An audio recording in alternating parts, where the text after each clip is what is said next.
Smoking causes cancer. Smoking kills. புகைப்பிடித்தல் புற்றுநோயை உண்டாக்கும் மற்றும் உயிரை கொல்லும். Consumption of alcohol is injurious to health. மது அருந்துதல் உடல்நலத்திற்கு கேடு. Subscriber Real Life Incident inspired by subscribers. இந்த சந்தாதாரர்களின் உண்மை சம்பவம் உங்களால் உருவாக்கப்பட்டவை.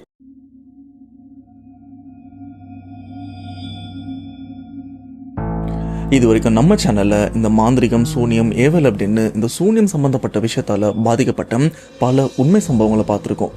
ஆனா அதெல்லாம் கம்பேர் பண்ணும்போது இன்னைக்கு நம்ம பார்க்க போற இந்த உண்மை சம்பவம் டோட்டலா டிஃப்ரெண்டா இருக்க போது இந்த சம்பவத்தை கேட்ட எனக்கே ஆச்சரியமாவும் இருக்கு, அதிர்ச்சியாவும் இருக்கு.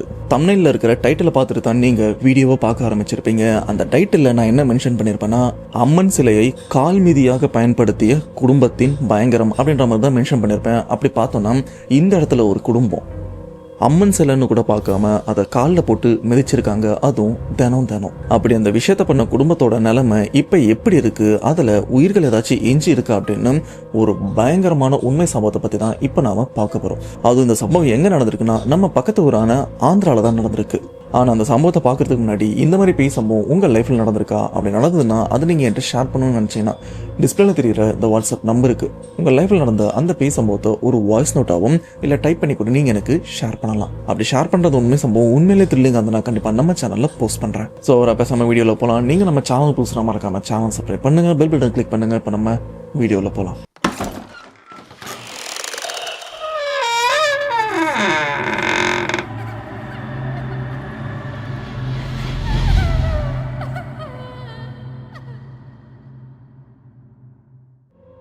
இந்த உண்மை சம்பவத்தை நம்ம ஷேர் பண்ண சப்ஸ்கிரைபர், இவரோட நேம் வெங்கட். இவர் ஆந்திராவில் இருக்கிற கடப்பாவை சேர்ந்தவர்.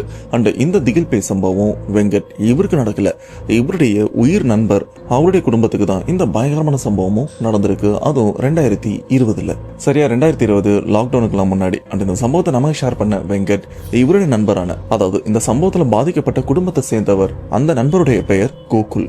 இவங்க 2 பேருமே சின்ன வயசுல இருந்து நல்ல நண்பர்களா இருந்துட்டு இருக்காங்க.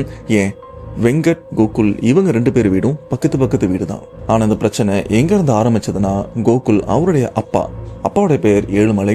அண்ட் அப்பாவுக்கு ஒரு நண்பர் இருந்தாரு, அவருடைய பெயர் அக்கீம். அவர் ஒரு இஸ்லாமிய குடும்பத்தை சேர்ந்தவர். அப்பாவான ஏழுமலை அண்ட் அக்கீம் இவங்க 2 பேருமே தொழில் ரீதியா ஒரு நண்பர்களா வந்துட்டு இருக்காங்க. அதுவும் ஆந்திரால இருக்கிற கடப்பா அப்படின்னும் போது இந்த டைல்ஸ், மொசைக்கு கல்லாம் இருக்கு பாத்தீங்களா, இதெல்லாம் சேல் பண்ற ஒரு பெரிய ஷாப் தான் இந்த பக்கம் ஏழுமலை அவரும் வச்சிருக்காரு. அண்ட் அவருடைய நண்பரான அக்கீம் அவரும் பக்கத்து ஏரியால வச்சிருக்காரு. இப்படி அந்த நட்பு ஒரு 10 வருஷம் தொடர்ந்துட்டும் இருக்கு. சரியா 2019 வந்திருக்கு.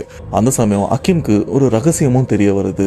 அது என்னன்னா, ஆந்திரால இருக்கிற ஒரு பகுதியில புதையல் இருக்கிறதா ஒரு நியூஸ், அதுவும் ஒரு கோவில் கிட்ட. இந்த புதையலை நாம எப்படியாச்சும் தேடி எடுத்துட்டோம்னா நாம செல்வந்தர்களா ஆயிரும் அப்படின்னு அவருக்கு ஒரு நம்பிக்கை இருந்துட்டு இருக்கு. அந்த இடத்துல புதையல் இருக்கிறது கன்ஃபார்ம் அப்படின்னு அவருக்கும் தெரிஞ்சிருக்கு. அதுவும் எப்படின்னா, அக்கீம் இவருடைய கட்டுப்பாட்டுல ஜின்கள் இருக்கு. அதுலயும் கெட்ட ஜின், நல்ல ஜின்லாம் கிடையாது, கெட்ட ஜின் இவருடைய கட்டுப்பாட்டுல இருக்கு. அக்கீம் இவர் நடத்திட்டு வர அந்த கிரானைட் பிசினஸ் ஒரு லெவலுக்கு அப்புறம் படுக்கவும் ஆரம்பிக்குது. பெருசா ப்ராஃபிட்டும் இல்லை. அவர் கடையில இருந்து யாருமே எந்த பொருளும் வாங்கவும் மாட்டாங்க. ஆனா அப்படி இந்த பக்கம் நண்பரான ஏழுமலை அவருடைய கடையில சொல்ல போனா அக்கீம் இவருக்கு வர கஸ்டமர்ஸ் எல்லாமே இங்க சப்போர்ட் சரியில்லை, சொன்ன தேதியில கிரானைட்டை வந்து டெலிவரி பண்ண மாட்டாங்க, பிரைஸும் ரொம்பவே அதிகமா இருக்கு. ஆனா இதே டைல்ஸ், கிரானைட்ஸ் எல்லாமே அந்த ஷாப்லயும் இருக்கு, ப்ரைஸும் ரீசனபிளாக இருக்குது, சொன்னபடியும் கொடுத்துட்றாங்க. இதனால நம்ம ஏழுமலை அவருடைய ஷாப்புக்கே போயிடலாம் அப்படின்னு நிறைய பேர் அக்கீம் இவருடைய கடையிலேருந்து அப்படியே ஜம்ப் ஆகி ஏழுமலை இவர் கடைக்கும் வந்துடுறாங்க. இந்த ஒரு விஷயமும் அக்கீம்க்கு தெரியும். ஆனால் அக்கீம் அவருடைய பிஸ்னஸை எவ்வளோதான் முன்னேற்ற முயற்சி பண்ணாலும் ஏதோ ஒரு விஷயம் அவருக்கு செட் ஆக மாட்டேங்குது, பிளான் பண்ணபடி நடக்கவும் இல்லை. ஆனால் இந்த சைடில் ஏழுமலை அவர் கரெக்டாக பிளான் பண்ணி கரெக்டாக மூவ் பண்ணிட்டு இருக்காரு. அதுக்குன்னு அடுத்தவங்க பொருளை, அதாவது எனக்கு உன் கஸ்டமர்லாம் வரணும் அப்படின்னு எந்த விதமான குறுக்கு வழியும் யோசிக்கலை. ஏழுமலையை சொல்கிறேன். இதுவே ஒரு கட்டத்துக்கு அப்புறம் ஏழுமலை மேலே அக்கீம்க்கு ஒரு கோபமும் வருது, ஒரு விதமான பொறாமையும் வருது. ஏன்னா இந்த பக்கம் தொழில் படுத்துருச்சு, அதுக்கேற்ற மாதிரி இந்த பக்கம் தொழில் முன்னேறி போயிட்டே இருக்கு. இதனால தான் அக்கீம் என்ன பண்ணுறாருன்னா, அவர் கட்டுப்பாட்டில் இருக்கிற ஜின்களை வர வச்சு என்னுடைய பிஸ்னஸும் முன்னேறணும், அண்ட் எனக்கு நிறைய பணம், நிறைய நகைகள், சொல்ல போனால் எனக்கு புதையல் அடிக்கணும் அப்படின்னு இந்த புதையல் அப்படின்ற ஒரு வார்த்தையை சொல்லியிருக்காரு. இது மட்டும் இல்லாமல் ஏழுமலை மேலே இருக்கிற அந்த வன்மத்தையும் கொஞ்சம் ஜின்கள் கிட்ட சொல்ல, இதனாலே ஜின்கள் என்ன பண்ணிருக்காங்கன்னா, எனக்கு புதையல் இருக்கிற இடம் தெரியும், அந்த இடத்துக்கு நீ போனா இந்த விஷயம்லாம் பண்ணனா உனக்கு புதையல் கன்ஃபார்மா கிடைக்கும் இப்படின்னு ஜின் சொல்ல, இந்த ஒரு விஷயத்த கேட்டதுக்கு அப்புறம் அப்படியா, எந்த இடம் சொல்லு, நான் போறேன் அப்படின்னு இவர் ரொம்பவே ஆர்வமா கேட்க, பொறு உனக்கு புதையல் கிடைக்கணும்னா எனக்கு நீ என்ன தருவ அப்படின்னு ஜின் கேட்க, ஆனா அக்கீம்க்கு கிளியரா தெரியும் ஜின்கள் கிட்ட டீலிங் பேசும்போதும் ரொம்பவே உஷாரா இருக்கணும், இல்லைன்னா தான் குடும்பம் பாதிக்கப்படும் அப்படின்னு அவருக்கு இந்த ஒரு விஷயம் நல்லா தெரியும். அதனால முன்னாடியே சொல்லிடுறாரு, என்னையும் என் குடும்பத்தையும் எந்த தொந்தரவுமே பண்ணாத அளவுக்கு இருக்கிற மாதிரி ஏதாச்சும் ஒரு விஷயத்தை கேளு, அதை நான் தரேன்னு சொன்னதுக்கு அப்புறம் ஜின் கொஞ்சம் யோசிக்குது. அதாவது அக்கீம் சூட்சமத்தை கண்டுபிடிச்சிட்டானே அப்படின்ற மாதிரி. இதனால ஜின்கள் இப்ப என்ன சொல்றாங்கன்னா, எனக்கு உயிர் பலி வேணும், அது விலங்குகளா கூட இருக்கட்டும், ஆனா 7, 8, 6 அந்த விதத்துல எனக்கு உயிர் பலி வேணும் அப்படின்னு சொல்ல, இது அக்கீம்க்கு ஒன்றும் புரியல. என்னது 7, 8, 6, இது கடவுளுடைய குறியீடாச்சு, அந்த குறியீடுக்கும் இந்த பலிக்கும் என்ன சம்பந்தம் அப்படின்னு கேட்கும்போது ஜின்கள் சொல்ற விஷயம் என்னன்னா, எனக்கு ஏதாச்சும் உயிர் பலி, ஆடு கோழி ஏதாச்சும் இருக்கட்டும். இப்ப ஆடுனா 7 ஆடு, மாடுனா 8, கோழினா 6, இது எல்லாமே கருப்பாக தான் இருக்கணும். இது மாதிரி 3 விதமான உயிர் பலிகளை எனக்கு 7, 8, 6 எண்ணிக்கையில் எனக்கு பலியாக கொடு. ஆனால் அந்த ஒரு விஷயம் இப்போ பண்ண வேண்டாம், நீ போயிட்டு ஃபர்ஸ்ட் அந்த புதையல் எடுத்துட்டு வா, அந்த புதையல் மூலியமா வர அந்த பணத்தை வச்சு எனக்கு இதை பண்ணு அப்படின்னு சொன்னதுக்கு அப்புறம் அக்கீம்க்கு கொஞ்சம் சந்தோஷமாயிருது. ஏன்னா இப்போ அவர்கிட்ட அந்த அளவுக்கு காசும் இல்லை, கணக்கு பண்ணி பார்த்தா லட்சக்கணக்கில் வருது இந்த உயிர் பலிகளை கொடுக்கறதுக்கு. ஆனால் இப்போ ஜின் சொன்னபடி அந்த புதையலை எடுத்துட்டு வந்துட்டோன்னா அதன் மூலியமா இந்த ஒரு விஷயத்த ஈஸியாக சரி பண்ணிடலாம் அப்படின்னு சொல்லிட்டே இருக்கு. ஆனால் போற போக்கில் ஜின் சொல்ற இன்னொரு விஷயம் என்னன்னா, அந்த இடத்துல ஒரு அரண், ஒரு பாதுகாப்பும் இருக்கு. அந்த பாதுகாப்பை மீறி இந்த ஒரு விஷயத்த எடுத்துட்டு வர்றது கஷ்டம்தான், ஆனால் அதுக்கு நான் ஒரு வழி சொல்றேன், அது நீ அந்த இடத்துல பண்ணனா போதும் அப்படின்னு ஜின்கள் ஒரு சில தந்திரங்களை ஹக்கீம்க்கும் சொல்லி கொடுத்துருக்காங்க. ஆனா வெளிப்படையா சொல்ல போனா அந்த தந்திரம் என்ன அப்படின்னு இந்த சம்பவத்தை நமக்கு ஷேர் பண்ண வெங்கட் சொல்லல. ஏன்னா அது இந்த பிளாக் மேஜிக் சம்பந்தப்பட்ட விஷயமா இருக்குன்னு அவரும் கொஞ்சம் பயந்துருக்காரு. இது மட்டும் இல்லாம ஜின் ஹக்கீமா கொஞ்சம் ஏத்தி விடுற மாதிரி இன்னொரு விஷயமும் பண்ணி விடுது, ட்விஸ்ட் பண்ணி விடுற மாதிரி. அது என்னன்னா, உன்னுடைய ஆப்போனண்டான ஏழுமலை அவனுடைய வியாபாரம் நல்லா போயிட்டு இருக்குல்ல, சொல்ல போனா உன்னுடைய கஸ்டமர் எல்லாருமே அந்த பக்கம் போயிட்டு அவங்கிட்ட தான் தொழிலும் வச்சுக்கிறாங்க. அதையும் மொத்தமா படுக்கிற மாதிரி நான் உனக்கு ஒரு அழகான வழி சொல்றேன், அதை நீ கண்டிப்பா பண்ணியே ஆகணும் அப்படின்னு ஆர்டர் பண்ற மாதிரி ஒரு விஷயமும் சொல்ல, இதை அக்கீம் கேட்கும்போது அவருக்குள்ள இருக்கிற அந்த வன்மமும் கொஞ்சம் நெருப்பு விட்டு எரியவும் ஆரம்பிக்குது. ஏன்னா இப்ப ஏழுமலையோட வியாபாரம் படுத்துருச்சுன்னா மறுபடியும் அங்க இருக்கிற எல்லாருமே இங்கதான் வருவாங்க அப்படின்னு இவருக்கு ஒரு எண்ணம். இப்போ அக்கீமும் ஜின் கிட்ட ரொம்பவே சீரியஸா இப்போ நான் என்ன பண்ணணும் அதை சொல்லுங்க அப்படின்னு அந்த பிளாக் மேஜிக் சம்பந்தப்பட்ட மர்மமான விஷயங்களை ஜின் கிட்ட இருந்தும் அக்கீம் வாங்கிக்கிறாரு. ஓ இவ்வளவுதான் விஷயமா, இதெல்லாம் நான் கண்டிப்பா பண்றேன். இப்போ அந்த கோவில் எங்க இருக்கு, அந்த கோவில்ல இருந்து அந்த இடம் எங்க இருக்கு, முழு விவரத்தையும் சொல்லு அப்படின்னு கேட்க, ஜின்னோ இந்த இடத்துல தான் இருக்கு, அந்த கோவில்ல இருந்து இந்த திசை ஒரு 20 மீட்டர் 30 மீட்டர் அப்படின்ற மாதிரி ஒரு குறிப்பிட்ட அளவை சொல்லி அந்த இடத்துல இந்த அடையாளமும் இருக்கும். அந்த அடையாளத்துக்கு பக்கத்துல சில பாறை கற்களும் இருக்கும். அந்த கற்களுக்கு நடுவுல சின்னதா மண்ணெல்லாம் கொட்டி வச்சிருக்க மாதிரி இருக்கும். அந்த பள்ளத்தை நீங்க தோண்டினீங்கன்னா அது ஒரு குகைக்கு உங்களை கூட்டிட்டும் போகும். அந்த குகையை நீங்க திறந்த உடனே திறந்த ஒரு நிமிஷத்துக்குள்ள உன்னுடைய சுண்டு விரல நீ அந்த குகையை பாதுகாத்துட்டு இருக்கிற பூதத்துக்கு பலியா கொடுக்கணும், உன் சுண்டு விரல நீ கொடுக்கணும். இந்த ஒரு விஷயத்த நீ பண்ணிட்டேன்னா உள்ள இருக்கிற புதையல் உனக்கு தான். ஆனா அதுக்கும் ஒரு குறிப்பிட்ட நேரம் தான் இருக்கு. உன் சுண்டு விரலை கொடுத்த அடுத்த 10 நிமிஷத்துக்குள்ள நீ உள்ள போயிட்டு உன்னால எந்த அளவுக்கு அங்க இருக்கிற புதையலை எடுத்துட்டு வர முடியுமோ அந்த 10 நிமிஷத்துக்குள்ள நீ வெளியில வந்துடணும். 10 நிமிஷத்துக்கு ஒரு நொடி தாமதமானாலும் உள்ளேயே உனக்கு சமாதி தான். இதை மட்டும் மனசுல வச்சுட்டு செய்ய வேண்டிய விஷயங்களை பண்ணு அப்படின்னு சொன்னதுக்கு அப்புறம் அக்கீமும் யோசிக்கிறாரு, ஓகே இதை எப்ப பண்ணலாம் அப்படின்னு.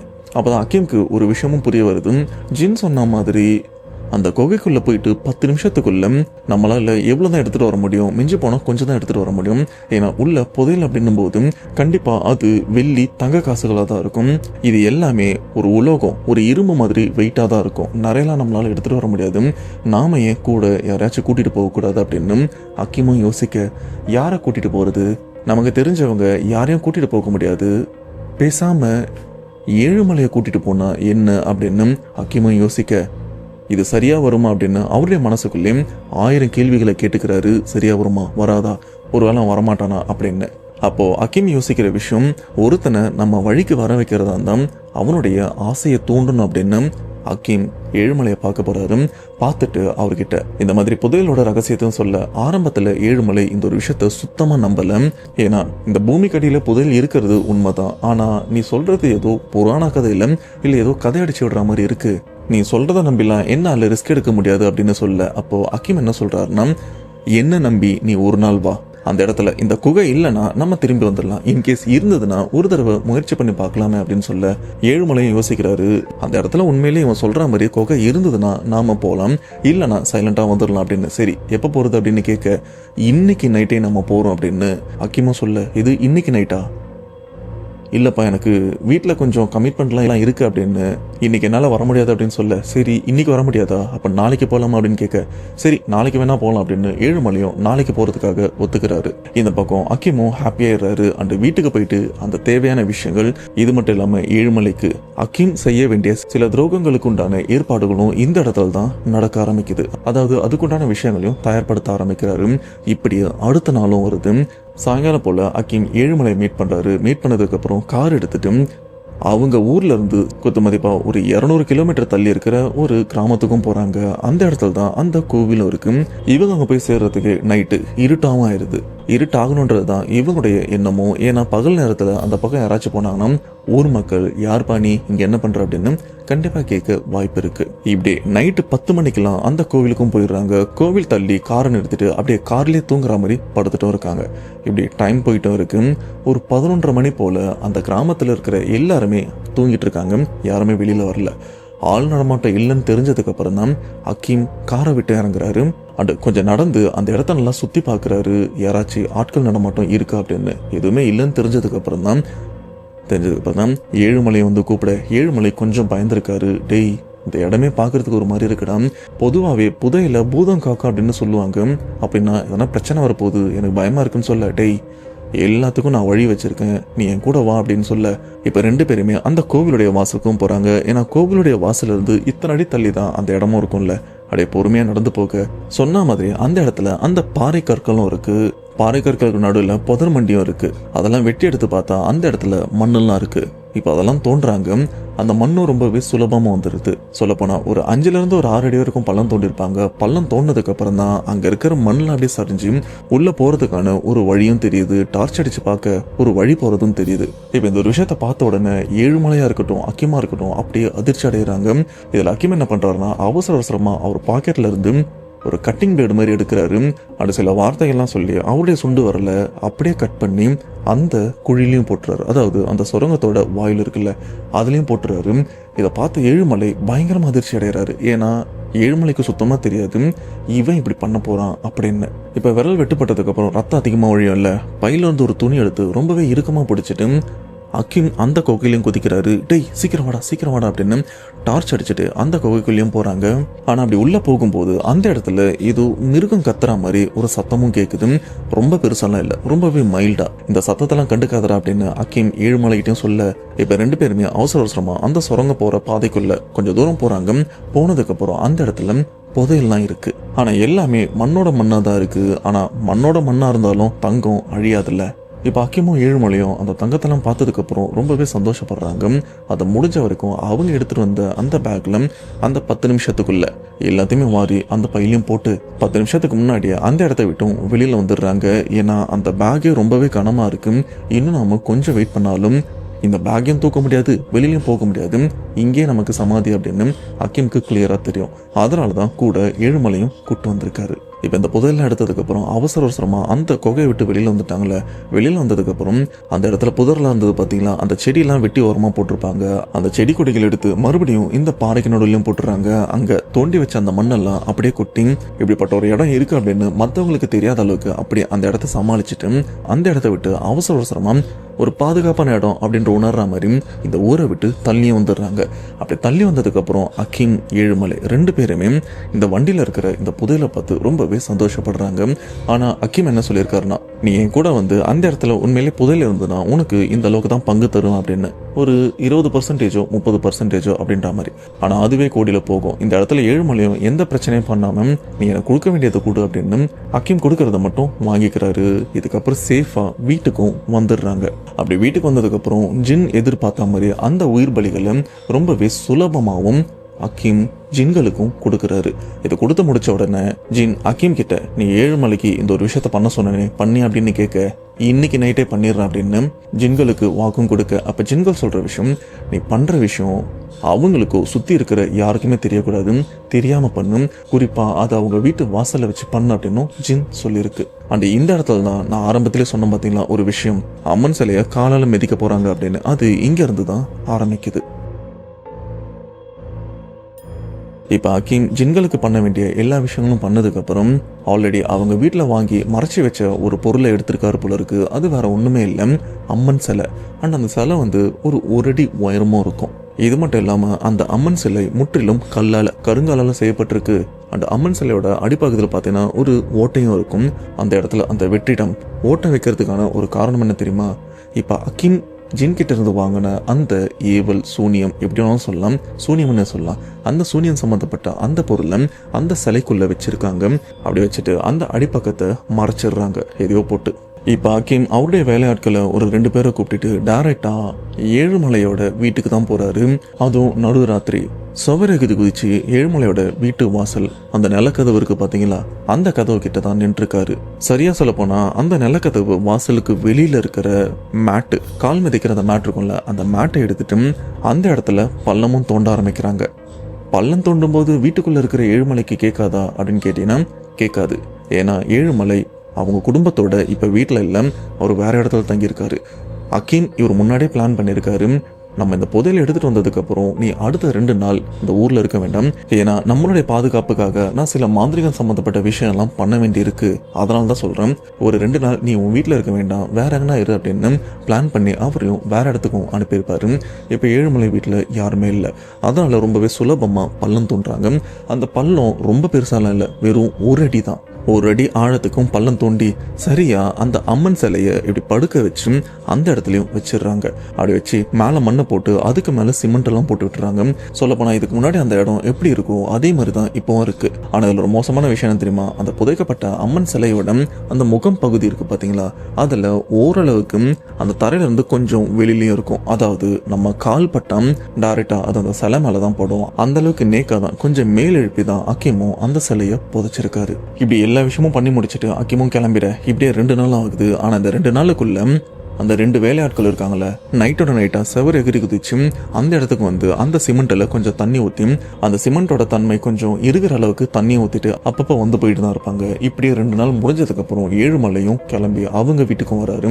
அப்படி வந்த ஏழுமலையோட குடும்பம் இப்போ வீட்டு வாசலுக்கும் வராங்க. வீட்டு வாசல் வந்ததுக்கு அப்புறம் அவங்களுடைய செப்பல் ஷூ எல்லாத்தையுமே கழட்டி ஓரமா போட்டு வெறும் காலோட அந்த வாசலை மிதிக்கிறாங்க.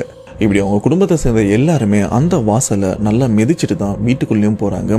இந்த ஒரு விஷயம் அடுத்த 2 நாள் வரைக்கும் கண்டினியூ ஆகிட்டு இருக்கு. அடிக்கடி வீட்டை விட்டு வெளியில போகும்போது அந்த வாசலை தான் நல்லா காலை வச்சு மிதிச்சிட்டும் போறாங்க. இப்படி தொடர்ந்து இந்த ஒரு விஷயம் பண்ண அதுக்குண்டான விளைவுகள் கொஞ்சம் கொஞ்சமா வெளிவந்து பூகம்பமா வெடிக்கவும் ஆரம்பிக்குது. ஆனா வெடிக்கிற இடம் ஏழுமலையோட வீடு இல்லை, அக்கீமோட வீடு. ஏன்னா ஏழுமலையோட வீட்டில் இப்படிப்பட்ட ஒரு விஷயம் நடந்திருக்கு அப்படின்னு இந்த சம்பவம் நடந்த 2வது நாள்லயே தெரிய வந்தது. அது எப்படின்னு பார்த்தீங்கன்னா, ஏழுமலையோட மாமியார் அவங்க அம்மனுடைய தீவிர பக்தை அப்படின்னு கூட சொல்லலாம். அம்மன் சம்பந்தப்பட்ட எந்த ஃபெஸ்டிவல் வந்தாலும் ஒன்று கூட வர மாட்டாங்க. சொல்லப்போனால் பல வருஷமா அம்மனுடைய ஒரு பக்தியாகவும் இருந்திருக்காங்க. அப்படிப்பட்ட மாமியார் அன்னைக்கு வீட்டுக்கு வந்திருக்காங்க. அப்படி வீட்டுக்கு வந்து அந்த வாசல்ல காலை வைக்கும் போது ஏதோ நெருப்பெறிகிற மாதிரி ஒரு உணர்ந்திருக்காங்க. பயங்கரமா கத்திக்கிட்டு வீட்டுக்குள்ளேயும் வந்திருக்காங்க. வீட்டுக்குள்ள வந்து ஏழுமலை, அவங்க மனைவி, பசங்க அந்த ஏழுமலையோட அம்மா அப்பா வீட்டுல தான் இருக்காங்க. எல்லாருமே வெளில வர சொல்லி பயங்கரமா கத்திட்டும் இருக்காங்க. ஏழுமலை அண்ட் அவங்க மனைவிக்கும் தெளிவா புரிஞ்சிருச்சு இவங்களுக்கு சாமி வந்திருக்கு அப்படின்னு. ஆனா இப்போ சாமி எதுக்கு வந்திருக்கு, என்ன பிரச்சனை அப்படின்னு ஒண்ணுமே புரியாம இருக்க ஏழுமலையும் கேட்கிறாரு, அதான் என்ன பிரச்சனை, திடீர்னு ஏன் வந்திருக்கீங்க, ஏதாச்சும் பிரச்சனை அப்படின்னு கேட்க, பிரச்சனை தாண்டா, உன் குடும்பத்துக்கு ஒரு பெரிய பிரச்சனை, உன் குடும்பத்தில் இருக்கிற எல்லா உயிர் பலிகளும் இன்னும் ஒரு சில நாள்ல மேல போய் சேரப்போகுது. அதுக்குண்டான ஏற்பாடுகள் எல்லாமே 2 நாளைக்கு முன்னாடியும் பண்ணிட்டாங்க. அது கூட தெரியாம உன் குடும்பத்தில் இருக்கிற எல்லாருமே என் முகத்திலேயே ஏறி மிதிச்சுட்டா போறீங்க அப்படின்னு கோவத்தோட கேட்க, இது முகத்துல ஏறி மிதிச்சிட்டு போறோமா, அம்மா நீங்க என்ன சொல்றீங்கன்னு எங்களுக்கு புரியல, தயவு செஞ்சு தெளிவா சொல்லுங்க அப்படின்னு கேட்க, இப்ப சாமி வந்த மாமியார் என்ன பண்றாங்கன்னா ஏழுமலையோட கையை பிடிச்சி தரன்னு எடுத்துட்டு வந்து வாசல்ல நிக்க வைக்கிறாங்க. அங்க நிக்க வச்சு, இங்க இந்த வாசல்ல நான் இருக்கேன்னு சொல்றதை விட இந்த இடத்துல என்ன புதைச்சி வச்சிருக்காங்க, என் உடம்பெல்லாம் ஒரு மாதிரி எரியுது, ஒழுங்கா இந்த இடத்த தோண்டி எனக்குள்ள இருக்கிற அந்த விஷயத்த வெளியில எடுத்து அதை உடனே எரிங்க அப்படின்னு சொல்ல ஏழுமலைக்கும் சரியா புரியல. அம்மா கொஞ்சம் தெளிவா சொல்லுங்க அப்படின்னு கேட்க, இந்த இடத்த பள்ளம் தோன்றா அப்படின்னு கோவத்தோட கத்துனதுக்கு அப்புறம் வேகமா ஓடி போயிட்டு வீட்டில் இருக்கிற கடப்பாரை சுத்தி அப்படின்னு இந்த இடத்துல பள்ளம் தோன்றலாம் அப்படின்னு பார்க்கும்போது அப்பதான் ஏழுமலை ஒரு விஷயத்தையும் நோட் பண்றாரு. அது என்னன்னா, தரையோட தரையா ஏதோ முகம் தெரியற மாதிரி இருக்கு, அதுவும் ரொம்பவே லைட்டா தான் இருக்கு. இந்த ஒரு விஷயத்த யாருமே நோட் பண்ணல. கூர்ந்து பார்க்கும்போது தான் தெரியுது ஏதோ ஒரு பெண்ணுடைய முகம் மாதிரி இருக்கு அப்படின்னு. இப்ப ஏழுமலையும் அந்த இடத்த பார்த்து அந்த இடத்த மட்டும் விட்டுட்டு சுத்தி தோண்டவும் ஆரம்பிக்கிறாரு. கொஞ்சம் தோண்டின உடனே அங்க இருக்கிற சிலை வெளிவந்துருது. ஆனா இப்ப பாட்டி உடம்புல இருக்கிற தெய்வமோ அந்த சிலையை நீ தொடாத, அதை நான் பாத்துக்கிறேன் அப்படின்னு அந்த சிலையை மட்டும் அப்படியே கையில எடுக்கிறாங்க. சிலையோட முகப்பகுதி உடம்புல கொஞ்சம் சிமெண்ட் எல்லாம் ஒட்டி இருக்கு. அப்ப பாட்டி உடம்புல இருக்கிற தெய்வம் என்ன பண்றாங்கன்னா அந்த சிலையை அப்படியே தரையில வேகமா அடிக்கிறாங்க. அப்படி அடிச்சதுக்கு அப்புறம் முகம் பகுதி உடம்பு பகுதியில் இருக்கிற அந்த சிமெண்ட் எல்லாம் தனித்தனியா பிச்சுட்டு வந்துருது. ஓரளவு கொட்டிட்டு இருக்கு. ஆனா இது அம்மன் சிலை அப்படின்னு ரொம்பவே தெளிவா தெரியற அளவுக்கு அந்த சிலை இப்போ பெருசா சிமெண்ட் இல்லாமலும் இருக்கு. இதுல ஒரு அதிசயம் என்னன்னு பாத்தீங்கன்னா அந்த சிலை உடையவும் இல்லை. மறுபடியும் அந்த சிலை எடுக்கிறாங்க. அந்த சிலையோட அந்த கீழ்ப்பகுதி இருக்குல்ல, மூடப்பட்ட பகுதி, அந்த பகுதியை பார்த்த மாதிரி தரையில ஒரு 2 தட்டு தட்டுறாங்க. அங்க ஒட்டி இருக்கிற அந்த சிமெண்ட் கூட உடைஞ்சிட்டு வர உள்ள கை விட்டு அந்த மந்திரிச்ச பொருள், அந்த தாயத்து அப்படின்னு அந்த சூனியம் சம்பந்தப்பட்ட பொருள் எல்லாத்தையுமே வெளியில எடுத்து போடுறாங்க.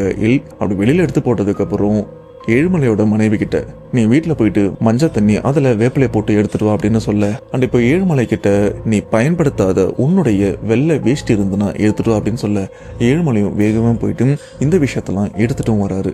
இப்ப மனைவி அந்த தண்ணியில மஞ்சள் வேப்பில கலந்த அந்த தண்ணி இருக்குல்ல, அதை எடுத்துட்டு வந்து வைக்கிறாங்க. இப்ப பாட்டி உடம்புல இருக்கிற தெய்வம் என்ன பண்றாங்கன்னா அந்த அம்மன் சிலைய அந்த தண்ணிலையும் போட்டுறாங்க.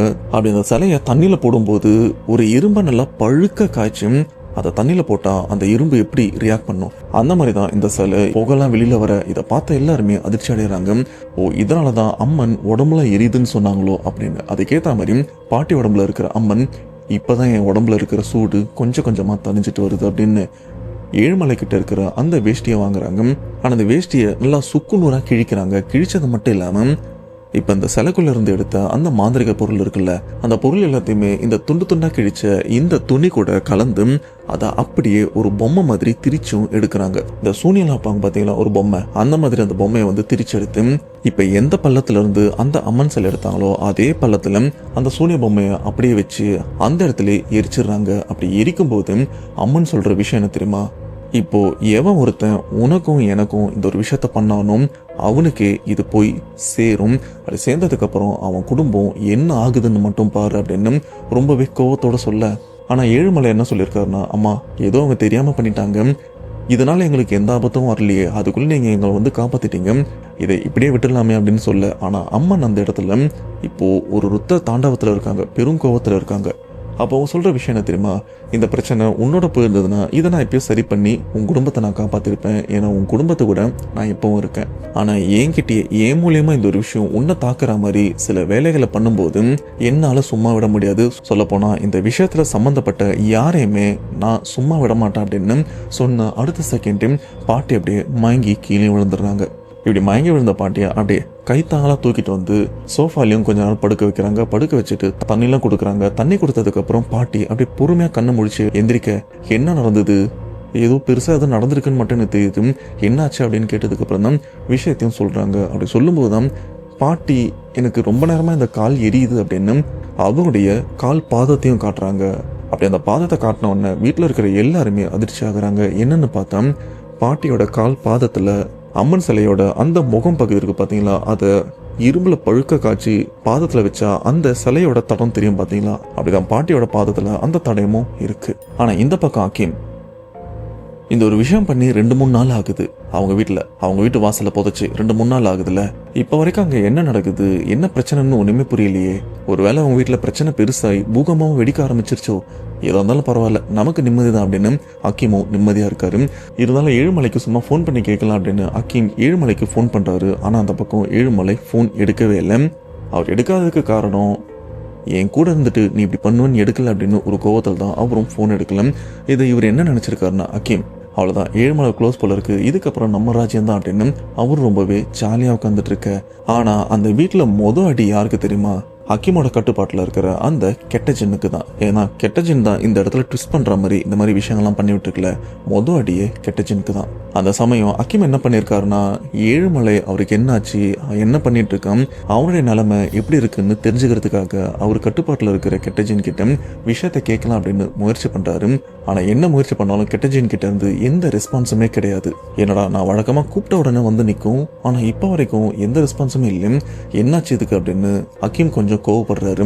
அப்படி கோவப்பட்டு அந்த ஜின்னை கூப்பிடுற முறையை வந்து இன்னும் மூர்க்கத்தனமா கோவத்தோட கூப்பிட, ரொம்பவே கோவத்தோட வந்த கெட்ட ஜின் ஹக்கீமை அவங்க குடும்பத்தார் கண்ணு முன்னாடி, மனைவி, மகள், அப்பா, அம்மா அப்படின்னு அவங்க குடும்பத்தார் கண்ணு முன்னாடியே கொன்னு இருக்கு. அதுவும் பயங்கர ரத்த கலரியா கொன்னு இருக்கு. இந்த ஒரு விஷயத்த வீட்டில் பார்க்குற எல்லாருமே மிரண்டும் போறாங்க. ஏன்னா எல்லாருக்குமே தெரியும் தங்களுடைய கட்டுப்பாட்டில் ஒரு ஜின், கெட்ட ஜின் இருக்கு அப்படின்னு. ஆனால் இத்தனை வருஷம் நாங்கள் இதை கட்டுப்படுத்தி தான் வச்சிருந்தோம், ஏன் இந்த கட்டை மீறி இப்படி பண்ணிருக்கு அப்படின்னு இதை தெரிஞ்சுக்கிறதுக்காக உஸ்தாதுக்கிட்டையும் போறாங்க. அதாவது ஹக்கீமுடைய குடும்பம் போயிட்டு இந்த ஒரு விஷயத்தை பத்தி கேட்க, அப்போ உஸ்தாதும் நடந்த எல்லா விஷயத்தையுமே சொல்லிடுறாங்க. உன் கணவனான ஹக்கீம் நம்பிக்கை துரோகம் பண்ணியிருக்கான். அந்த நம்பிக்கை துரோகத்துடைய எதிரொலி தான் உன் கணவனை உன் கண்ணு முன்னாடி கொண்டு இருக்கு. இதுக்கப்புறம் நீங்க என்ன முயற்சி பண்ணாலும் அந்த கெட்ட சின்ன உங்களால கட்டுப்படுத்த முடியாது. ஏன்னா இப்போ அதுவே உயிரோட இல்லை. சொல்லப்போனா பயங்கர அடிபட்டு சாக கிடக்கிற அந்த கெட்ட ஜின் தான் கடைசியில தானும் சாகும்போது இவனையும் கொண்டுடலாம் அப்படின்னு ஹக்கீமையும் சேர்த்து கொண்டு இருக்கு. ஆனா இதனுடைய பாதிப்பு கண்டிப்பா உங்க குடும்பத்துல இருக்கும். இன்னும் உங்க குடும்பத்துல சில உயிர் பலிகள் போகிறதுக்கும் வாய்ப்பு இருக்கு அப்படின்னு சொல்ல, இப்ப ஹக்கீம் குடும்பத்தார் ஒரு மரண பயத்தோட இருக்காங்க. உஸ்தாத்கிட்டையும் கேட்கறாங்க இந்த பிரச்சனைல இருந்து எப்படி தப்பிக்க அப்படின்னு. அப்போ உஸ்தாதும் இவங்க குடும்பத்துக்கு தேவையான அந்த பாதுகாப்பான விஷயங்கள்லாம் பண்ணியிருக்காங்க. ஆனால் எது பண்ணியும் பிரயோஜனம் இல்லை. அந்த 2020 முடியறதுக்குள்ள ஹக்கீம் குடும்பத்தை சேர்ந்த அடுத்த 3 பேர் இறந்தும் போறாங்க. அதுல ஒன்று ஹக்கீம் அவருடைய பையன், ஆனால் ஹக்கீமுடைய அப்பா அம்மா. இந்த இடத்துல ஹக்கீம் இவருக்கு 3 பசங்க இருக்காங்க. அதுல கடைசி பையன் தான் இறந்தும் போயிருக்கான். அவருடைய அப்பா அம்மாவும் இறந்தும் போயிருக்காங்க. இது எல்லாத்துக்குமே காரணம் ஹக்கீம் ஏழுமலை இவங்க குடும்பத்துக்கு பண்ண அந்த துரோகம், அந்த கெட்ட விஷயம் தான் இது எல்லாத்துக்குமே முக்கிய காரணமா இருந்திருக்கு. இப்படி தெரிஞ்ச அந்த எல்லா விஷயத்த தான் கோகுல் அவருடைய நண்பரான வெங்கட் கிட்டையும் சொல்லியிருக்காரு. வெங்கட் இது எல்லாத்தையுமே நம்ம கிட்டையும் ஷேர் பண்ணியிருக்காங்க. இப்போ கோகுல் அதாவது ஏழுமலை அவங்க குடும்பம் எந்த பிரச்சனையுமே இல்லாம அவருடைய கிரானைட் பிசினஸ் நல்லா தான் போயிட்டு இருக்கு. இந்த இடத்துல ஒரு சில பேருடைய கேள்வி இருக்கும். அது என்னன்னா, அதான் ஏழுமலை அந்த புதையல எடுத்துட்டு வந்தாரு, அது என்ன பண்ணாரு அப்படின்னு கேட்டீங்கன்னா, ஏழுமலை அந்த புதையல தொடவே கூடாது, ஏன்னா இதனால இவ்வளவு பிரச்சனை ஆயிருக்கு, எனக்கு நான் சம்பாதிக்கிறதே போதும் அப்படின்னு ஏழுமலை அந்த புதையல வேற எங்கேயோ புதைச்சு வச்சிருக்காரு.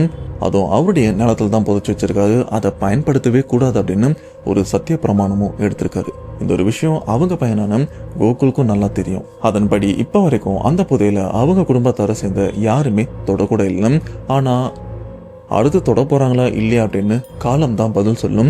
ஏன்னா மனுஷனுடைய மனசு குரங்கு மாதிரி, எடுக்காம இருக்கிற வரைக்கும் நல்லதுதான், ஆனா எடுத்ததுக்கு அப்புறம் ஏதாச்சும் பிரச்சனை வருமானு கேட்டீங்கன்னா எனக்கு சரியா தெரியல. ஏன்னா அந்த புதையல் எடுக்கும் போது அதுக்குண்டான விஷயங்கள்லாம் பண்ணிட்டு தானே வந்திருக்காங்க. சார் என்ன கேட்டீங்கன்னா மறுபடியும் அதை தொட்டா பிரச்சனை வராது அப்படின்னு தான் எனக்கு தோணுது. உங்களுடைய கருத்துன்றது வந்து மறக்காம கமெண்ட் பாக்ஸ்ல மென்ஷன் பண்ணுங்க. அவ்வளோதான் மக்களே, சம்பவம் கண்டிப்பாக இந்த சம்பவம் உங்களுக்கு பிடிச்சிருக்குன்னு நம்புறேன். மறக்காம இந்த சம்பவத்தை பற்றி உங்களுடைய கருத்துன்றது வந்து கமெண்ட் பாக்ஸில் தெரிவிக்க விடுங்க. இது மட்டும் இல்லாமல் இந்த சம்பவத்தை உங்கள் ஃப்ரெண்ட்ஸ் அண்ட் ஃபேமிலிக்கும் மறக்காம ஷேர் பண்ணுங்க. கூடவே கீழே சப்ஸ்கிரைப் பட்டன் இருக்கும், மறக்காம சப்ஸ்கிரைப் பண்ணாதான் இந்த மாதிரி போஸ்ட் பண்ற வீடியோ உங்களை தேடியும் வரும். ஸோ நெக்ஸ்ட் ஒரு உண்மை சம்பவத்தோட கண்டிப்பாக உங்களை வந்து நான் மீட் பண்றேன். அதுவரை உங்களை வந்து விடைபெறுவது உங்கள் நான்